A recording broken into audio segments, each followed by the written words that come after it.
प्रहार जनशक्ती पक्षाच्या वतीने नेर तहसीलचे नायब तहसीलदार प्रवीण इंगोले यांना निवेदन देण्यात आले। या निवेदनात असे लिहिले गेले आहे की यवतमाळ-अमरावती महामार्गाला लागूनच असलेल्या कारंजा रस्ता जातो। या रस्त्यावर आजंतीच्या समोर मोझरपर्यंत रस्त्याचे काम सुरू आहे। हे काम निकृष्ट दर्जाचे होत असल्याचे नेर नगर परिषदेचे नगरसेवक गौरव नायकर यांनी या निवेदनात उल्लेख केला आहे। सुरू असलेले काम हे निकृष्ट दर्जाचे होत असून संथ गतीने सुरू आहे। दिशादर्शक नाही। रस्त्यावर पाणी मारत नसल्यामुळे येणाऱ्या जाणाऱ्या गाडीमुळे धुळीचे वादळ दिसून येते। उठलेल्या धुळ्यामुळे समोरील गाडीला समोरील काही दिसत नसल्यामुळे अनेकदा अपघात झाल्याचेही सांगण्यात आले। आज प्रहार जनशक्ती पक्षाच्या वतीने या मार्गावर रास्ता रोको करण्याचे ठरले होते, परंतु 10वीचा पेपर असल्यामुळे आपल्यापासून विद्यार्थ्यांना कुठलाही त्रास होऊ नये या उद्देशाने हा रास्ता रोको आज रद्द करण्यात आला असे सांगण्यात आले। याकडे संबंधितांनी लक्ष दिले नाही तर तीव्र आंदोलन करू असा इशाराही देण्यात आला।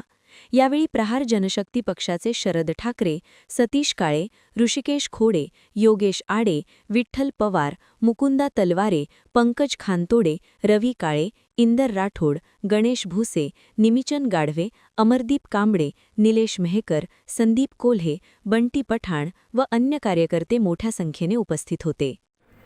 आज आम्ही दिनांक 23 फरवरी आज नेर ते सावंगी जो 2 जिल्ह्यांना जोडणारा रोड बनत आहे। सर्वात जास्त या रोडनं ग्रामीण भाग जोडलेला आहे। या रोडचं काम होत असताना निकृष्ट दर्जाचं काम होत आहे आणि या कंपनीचा मनमानी कारभार चालू आहे। आम्ही वारंवार सूचना करून आम्ही PWD कडे पहिल्यांदा गेलो होतो। PWD म्हणते की आमच्याकडे हा रोड नाही। नगर परिषदला विचारलं, नगर परिषद आमच्याकडे रोड नाही। रोड कोणाकडे आहे? हा देखभालकडे। कुठल्याही शासकीय कर्मचाऱ्याचं किंवा अधिकाऱ्याचं या रोडकडे लक्ष नाही।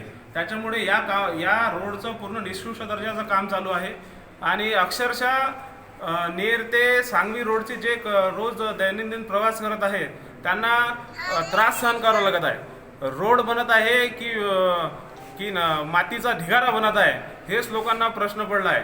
आणि या रोडमुळे बरेचसे ॲक्सिडेंट झाले आहे आणि ॲक्सिडेंट झाले असताना परस्पर लोक काय करतात की तक्रार न देता परस्पर हॉस्पिटलला जाऊन आपले उपचार करून घेतात। पण मी लोकांना एक विनंती करतो किंवा एक आव्हान करतो की बा या रोडनं जो कोणाचाही ॲक्सिडेंट हो त्यांनी पहिले आपली पोलिसात तक्रार देऊन या कंपनीबद्दल गुन्हा नोंदवा। त्याच गुन्हा नोंदवल्यावरच ही कंपनी जागेवर येते का हेच लक्षात घेता येईल।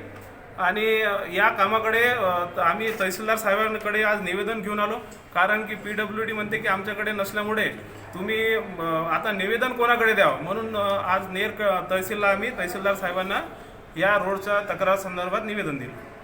Navnath Daroi, the sting operation news, नेर। द स्टिंग ऑपरेशन न्यूज, सत्याचे दुसरे नाव, अन्यायावर लेखणीचा घाव।